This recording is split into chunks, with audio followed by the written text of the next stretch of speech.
Police custody में आपको ये जो महिला दिख रही है, ये शादीशुदा है और 4 बच्चों की मां है।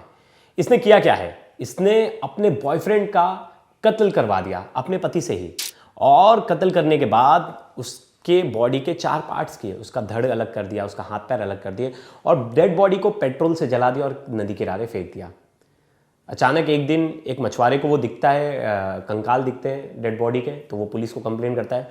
फिर वहाँ से जाकर ये स्टोरी खुलती है और पता चलता है कि कैसे एक पत्नी ने अपने पति के साथ मिलकर अपने बॉयफ्रेंड की बेरहमी से हत्या करवा दी। तो क्या है ये पूरा मामला, जानेंगे इस वीडियो में। लास्ट तक वीडियो जरूर देखिएगा। नमस्कार, मेरा नाम है प्रियोश पांडे और आप देख रहे हो क्राइम तक। फतेहपुर में बेकवारी गाँव में राम भवन नाम के एक शख्स रहते हैं जिनकी उम्र 40 साल है। वो वहाँ अपनी फैमिली के साथ रहते हैं और उनकी 12 साल पहले सरिता नाम की महिला से शादी हुई थी जिनकी उम्र 38 साल है। इन दोनों के 4 बच्चे हैं और राम भवन की जो बहन है वो भी इनके साथ रहती है। परिवार कुछ ही दिन पहले काशीपुर से शिफ्ट हुआ था बकवेर। अब शिफ्ट क्यों हुआ था, इसकी कहानी जानने के लिए हमें थोड़ा पीछे जाना पड़ेगा। जब ये पहले बिदकी रहते थे फतेहपुर में ही, तो वहाँ सरिता एक टेलर के पास जाती थी जिसका नाम था राहुल। वो पास में ही पड़ोस में ही टेलर था और उसके पास रेगुलर वो अपने कपड़े सिलवाती थी तो जाती थी।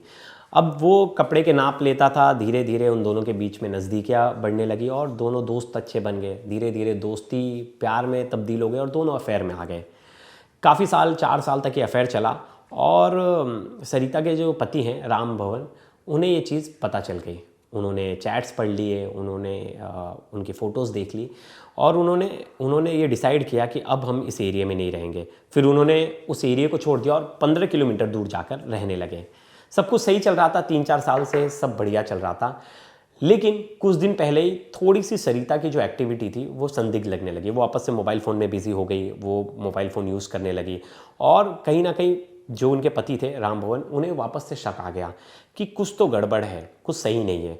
और उन्हें पता चला कि जो राहुल है, जो मेरी पत्नी का बॉयफ्रेंड था, वो वापस से यहाँ भी आ गया और यहाँ किराए का मकान लेके रहने लगा और यहाँ टेलर का काम शुरू कर दिया है।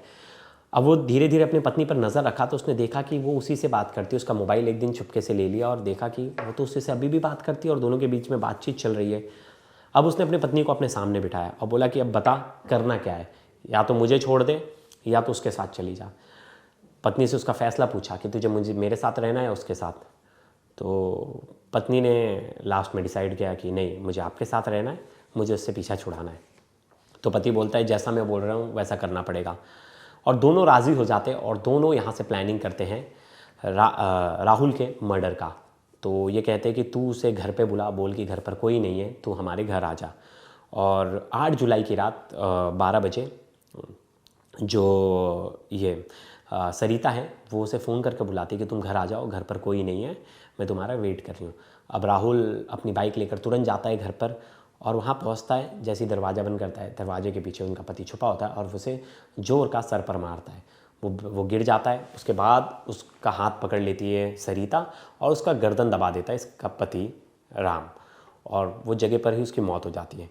फिर राहुल जिस बाइक से आया होता है उसी बाइक पर राम उसके शव को रखता है। पीछे उसकी पत्नी बैठती है, आगे वो बैठता है, बाइक चलाता है और 15 किलोमीटर दूर ले जाता है रिंदा नदी के पास। रिंदा नदी के पास ले जाकर उसके डेड बॉडी के टुकड़े करता है, हाथ काटता है, धड़ अलग करता है, बॉडी अलग करता है और उसको पेट्रोल से जलाता है। जब बॉडी जल जाती है तो उसको उठा के नदी में फेंक देता है। जो धड़ है वो नदी में फेंक देता है, बाकी डेड बॉडी को आसपास ही फेंक देता है। अब ये दोनों वहाँ से निकल जाते हैं और किसी को कुछ पता नहीं चलता है। लेकिन जो राहुल के भाई हैं वो नेक्स्ट डे पुलिस कंप्लेंट करा देते कि मेरा भाई नहीं मिल रहा है, मेरे भाई को मैं बहुत दिन से ढूंढ रहा हूँ, उसका नंबर भी बंद है। और पुलिस टाल मटोल करती है और उसको भाई की ढूंढने की कोई कोशिश नहीं करती। लेकिन 8 जुलाई को वहीं पास में एक चौकीदार होते हैं अतर सिंह। वो जब नदी के पास जाते हैं, नदी के किनारे, तो उनको दिखता है एक नरकंकाल, और नरकंकाल वो भी आधा। तो वो तुरंत इस बात की जो कंप्लेंट है वो पुलिस को देते हैं। पुलिस मौका वारदात पर पहुंचती है और कंकाल को इकट्ठा कर लेती है। पुलिस कंकाल को इकट्ठा करती है और कंकाल के बारे में जब आस पड़ोस में ये खबर फैला दी जाती है कि कोई लापता वगैरह तो नहीं है, तो जो राहुल के भाई है सुशील, वो तुरंत मौका वारदात पे पहुंचते हैं कि मेरा भाई तो इतने दिन से गायब है, शायद मेरा भाई तो नहीं है। पहुंचते हैं, डीएनए मैचिंग होती है, पोस्टमार्टम के लिए हड्डियाँ भेज दी जाती है और वहाँ डीएनए सैम्पलिंग की जाती है। तो पता चलता है कि ये सुशील का भाई राहुल ही है, डीएनए मैच हो जाता है। तो राहुल सुशील से पूछा जाता है तुम पे किस पे शक है, तो वो बता देता है कि मेरे भाई का सरिता नाम की महिला से अफेयर है जो कि शादीशुदा है।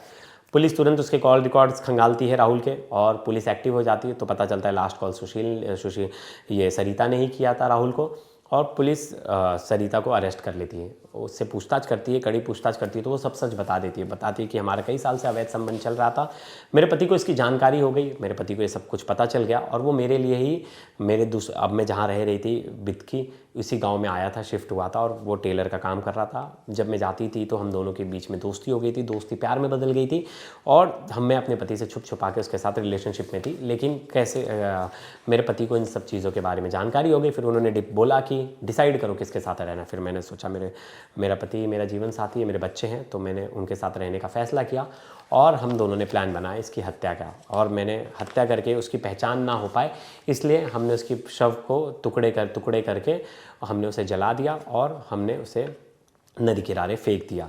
जिसके बाद अब इन दोनों पर पुलिस ने जो हत्या का मामला दर्ज कर लिया है, इनको जुडिशियल कस्टडी पर भेज दिया गया है।